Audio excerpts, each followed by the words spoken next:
Okay, so welcome to our Meet the Designer interview with Vicky Gorry of Vera and Bess. Just a little bit of Zoom housekeeping rules.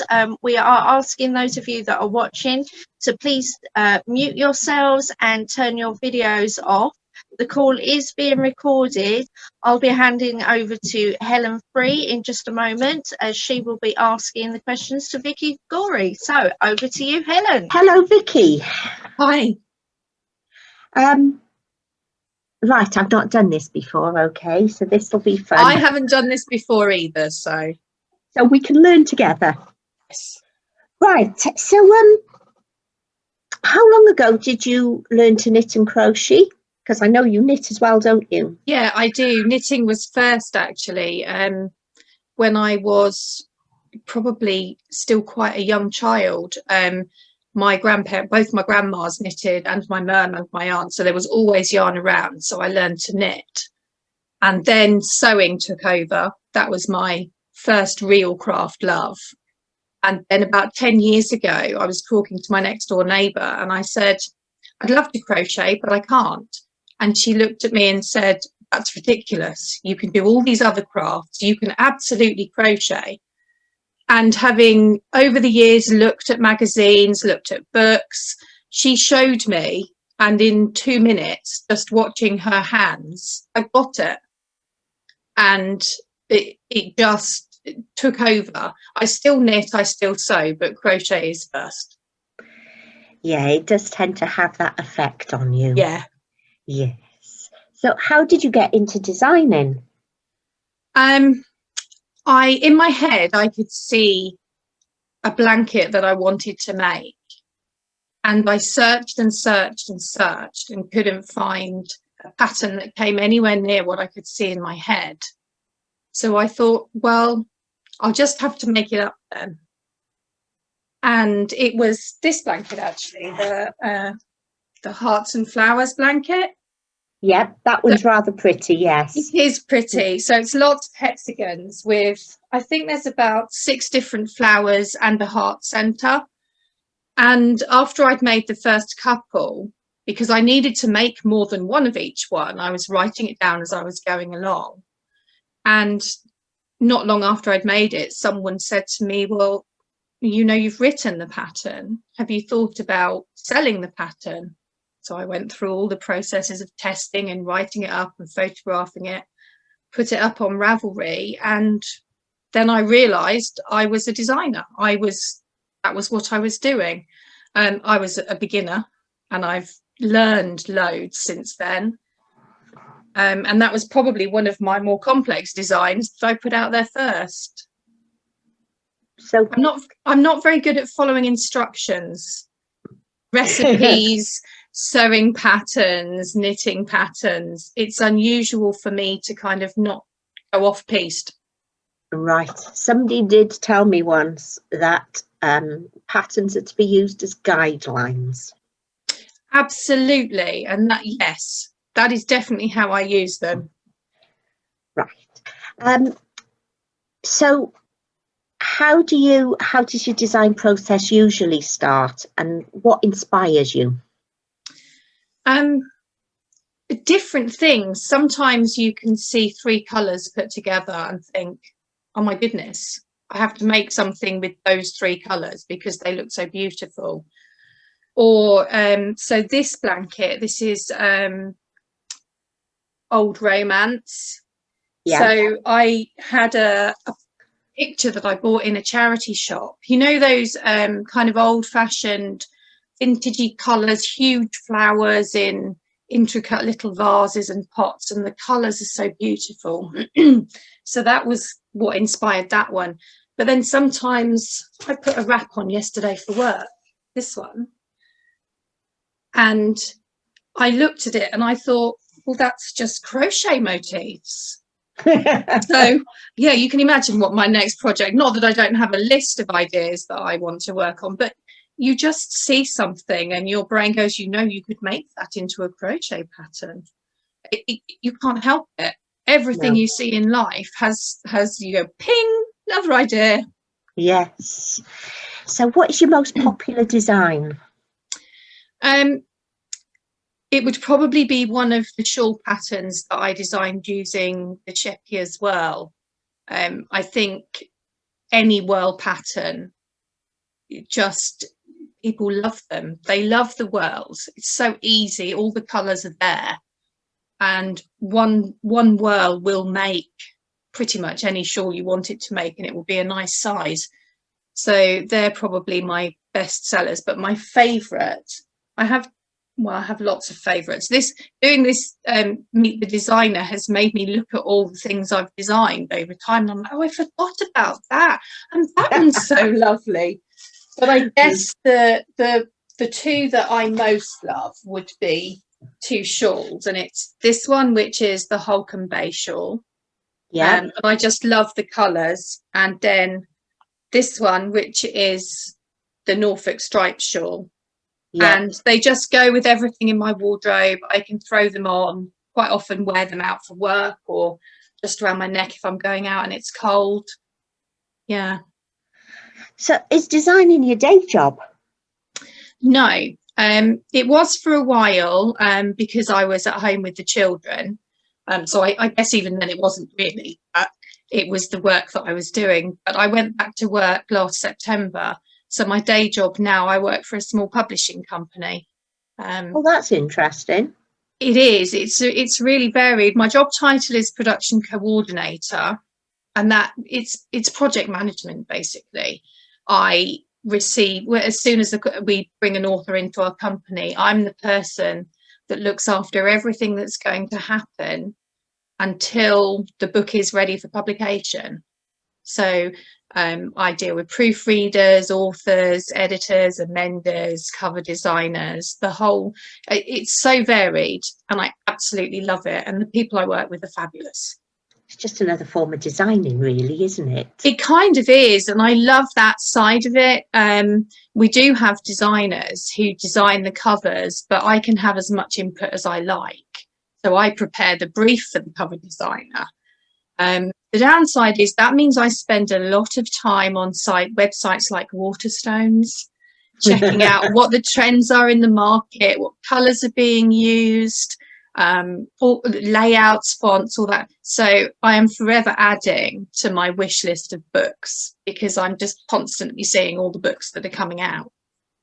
And I should say as well, I'm really, really lucky that I work in an office that is really spacious, that all of us have almost as much space each as a small bedroom, you know, that we can be socially distant, we can be completely safe. And I know loads of people that's not the case, but it's so nice to go out to work and it's normal.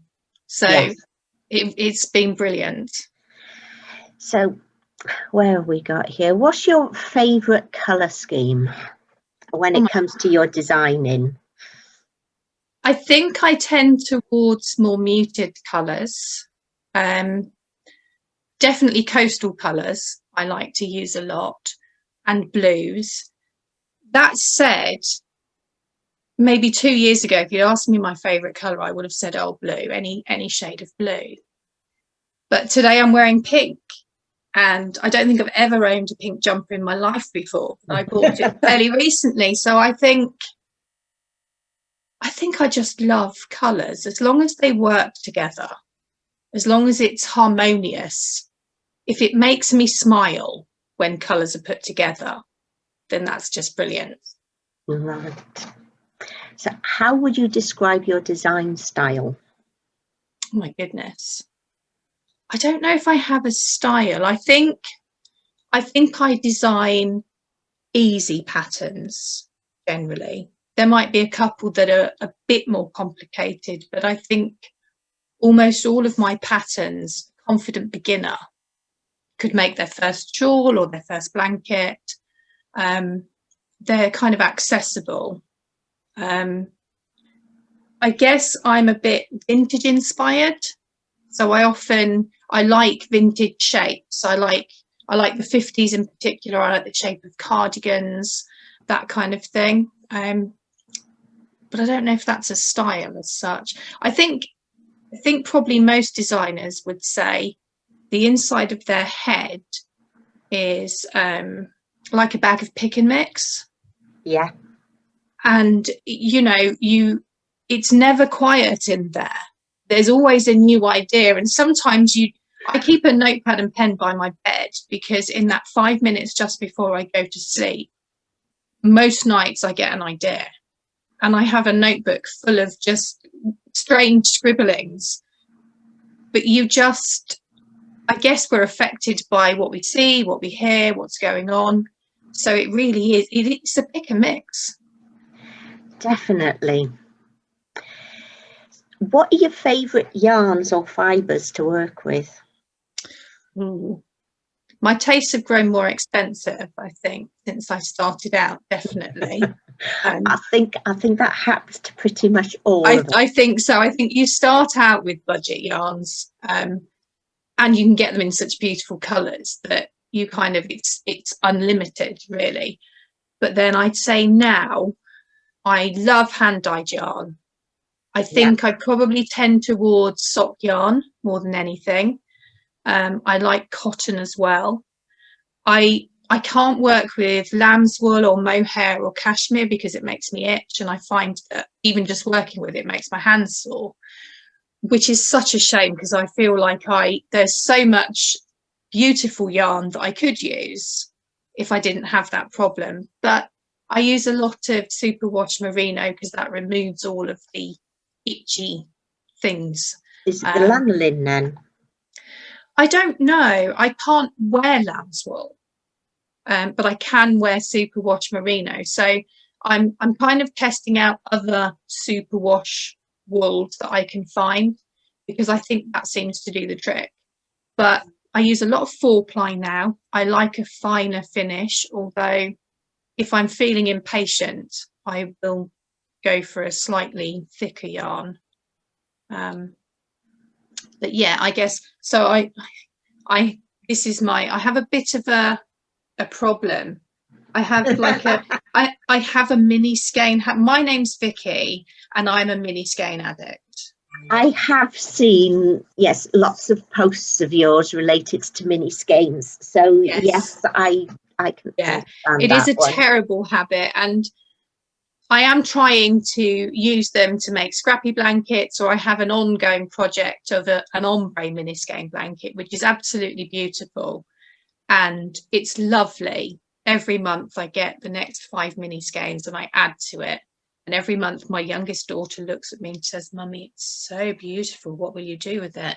And my reply is, "You already have 6 of my blankets on your bed, so this is mine." So how would you describe your stash then?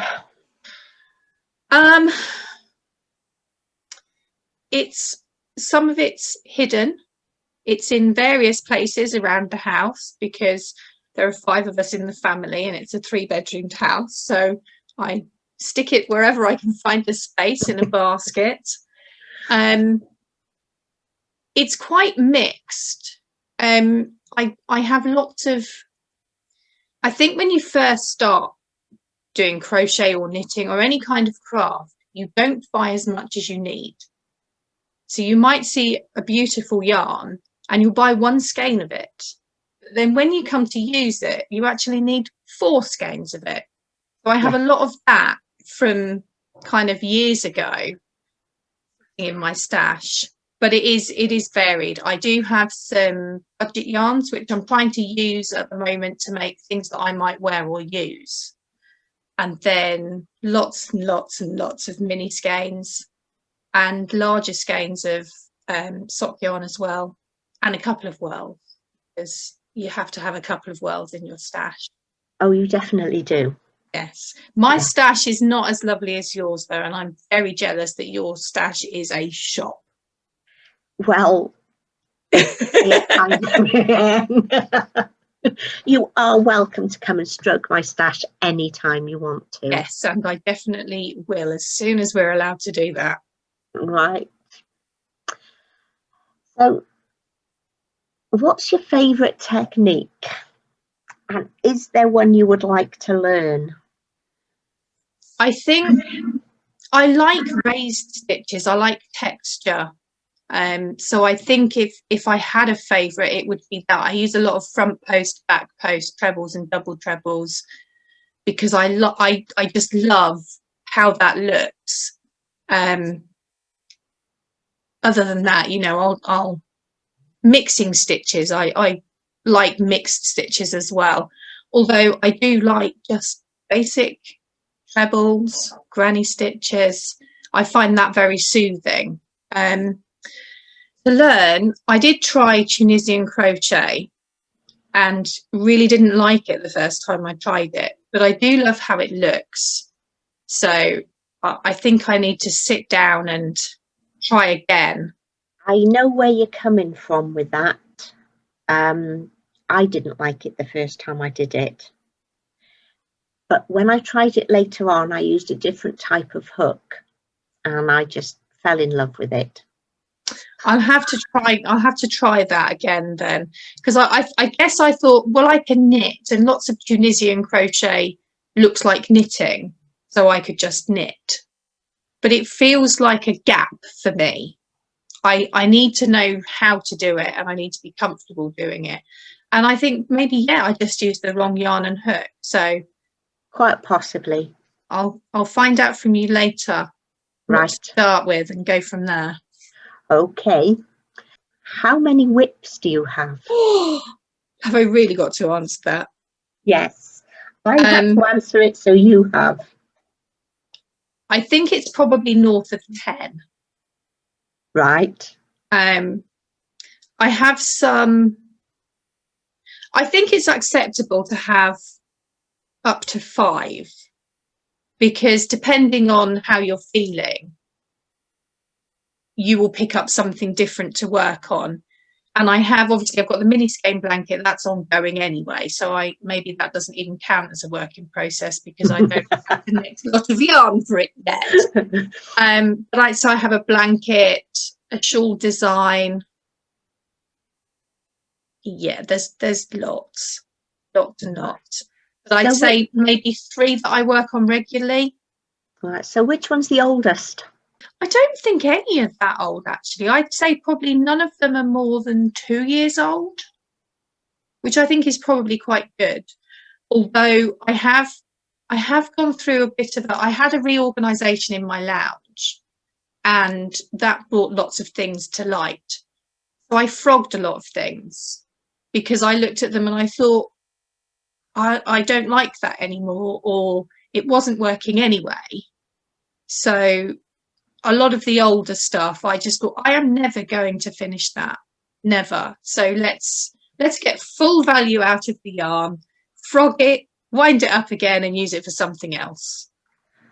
Right, very sensible, unlike me. What is your biggest crochet or knitting bugbear? Ooh. I don't know. Definitely, I agree with you when people ask me how my knitting's going.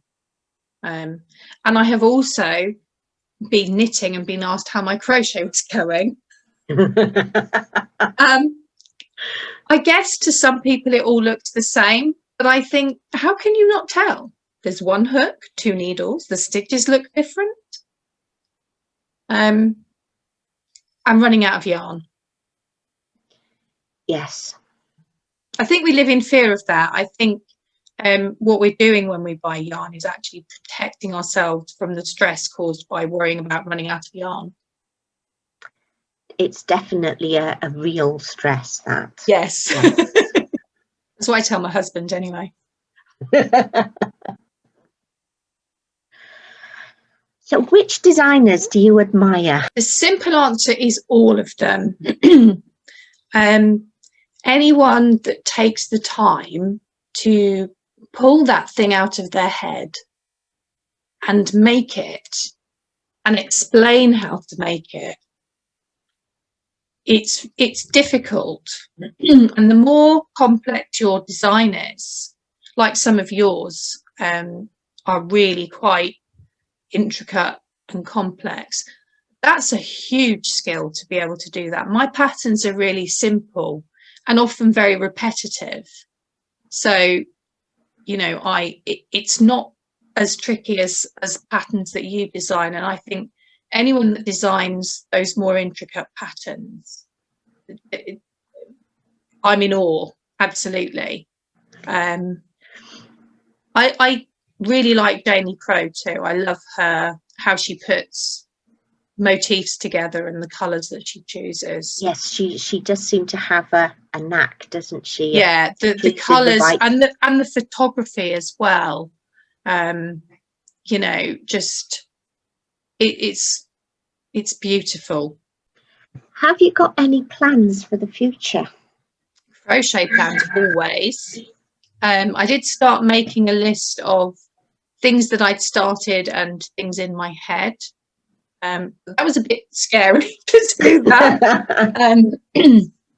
I am currently working on a Christmas blanket, but obviously it's the middle of November, so it might be next year's Christmas blanket. Or maybe I'll make it in a different colour and then it can be an all year round blanket. Yeah, I have loads of ideas to keep designing, but obviously my time is more limited now, and I do also like to have a knitting thing on the go. So some weeks I feel like crochet, some weeks I don't. Some weeks I want something really easy. So have you thought of designing knitting? I have, but knitting takes so much longer than crochet. That's what I find. I think crochet, anything you crochet is quicker than anything you knit. It uses up more yarn, definitely crochet, I think, compared to the amount of yarn you would use for a knitted piece of the same size. And I don't think I have the passion for knitting to design. In fact, the thing I'm knitting at the moment, I am actually following the pattern exactly. So I just don't think I have that spark, that desire to do it. Right. So do you have any tips for anybody who's thinking of becoming a designer?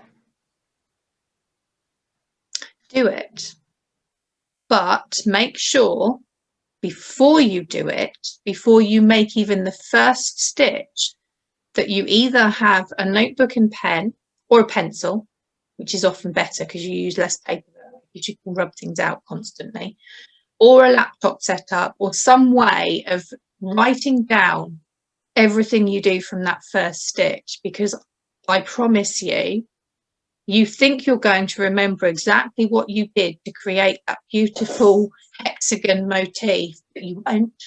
You absolutely won't. And you have to write it down backwards as you unpick round after round to figure out what you did. Yes, definitely. I think we've all been there as designers, haven't we? Yeah, yes. It's an early lesson. Yes. Yes, the amount of times I've sort of reverse engineered a pattern. Yeah. Yes. Your favourite novelty yarn? Ooh. Probably I have I don't know what it's called, but it's Shepia's and it's gold coloured with metallic thread running through it as well. And that's, I'm not really a sparkly kind of a girl. I don't like sequins and shiny and sparkly, but in the right place, it's perfect. And the Christmas blanket I'm working on, it's gorgeous pinks and aquas, white, and that gold yarn is just perfect with it. So at the moment, that is my favourite novelty yarn. Right. I think that's everything that I've got written down here. Well, thank you, Helen. That was brilliant. I really enjoyed that. Well, thank you for doing it. It's a shame we couldn't do it in the shop. But, well, you know, next year. Fingers crossed.